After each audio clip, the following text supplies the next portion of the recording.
Picture this. You have a 10-year-old son, right? You love him dearly. He is your entire world. Everything about him you love. One thing you don't love about him is his father, right? Because he's an ass. But he's not just a regular ass. He's an ass with money. So he can do whatever he wants because he knows that he has politicians in his pockets, celebrities in his pockets, and anything that he wants to get done, he can get done. Now, mind you, he did not want this baby, your son. He wanted you to get rid of him. But you said, no, you don't even have to be a part of his life. I'm going to take care of it. But a few years after that, he realizes that, maybe this will look good for my image. So let me take you to court to get custody of said child. Now, because he is rich, he only got partial custody because he tried to make you look like he was a bad mother. But the judge was like, I'll give you partial custody.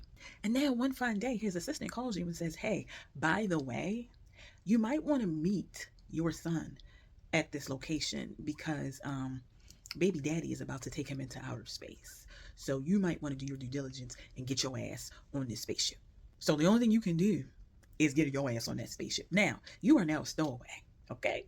And you are looking through the spaceship to try to find your baby. Even when you know that if you're caught, it could go down very, very horrible for you. Because again, he's a rich asshole who has connections. But what happens is the captain finds you, and instead of her turning you in, she puts you into her space and says, hey, chill the fuck out. And you do, but then you realize that you still haven't seen your baby. So you ask, hey, where my son at? Can I see him? Like, what's going on? Now, a few days pass, and you like, okay, I'm looking at the spaceship. Thank you for taking me on this little excursions or whatever to see the space. Where the fuck is my kid at? And again, she really don't answer you, right? Give you a straight answer. So you start a fire. And then she's like, I was finna take you to see your son, but you starting fires on the spaceship? You see your child, but instead of you telling him what happened, you try to, again, make sure that he doesn't see his dad in the worst possible light. This comes back to bite you in your ass. This is the book right here. I will say I did not like the main character at all. I felt as if she was someone who was too impulsive, but also someone who couldn't be vulnerable with someone who was trying their best to be vulnerable with them. And she didn't want to apologize. And that is one of my biggest pet peeves in these stories, when someone does something that could have gotten everybody in that space like killed. Okay.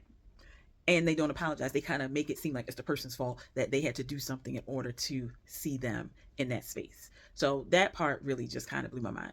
Always give your girls their coins. I got this on Kindle Unlimited, but make sure you find it on their website if they have one and buy it there. I think that this was a nice book, but it wasn't for me because I just could not get with the main character. I went to slap her so many times. She was frustrating me.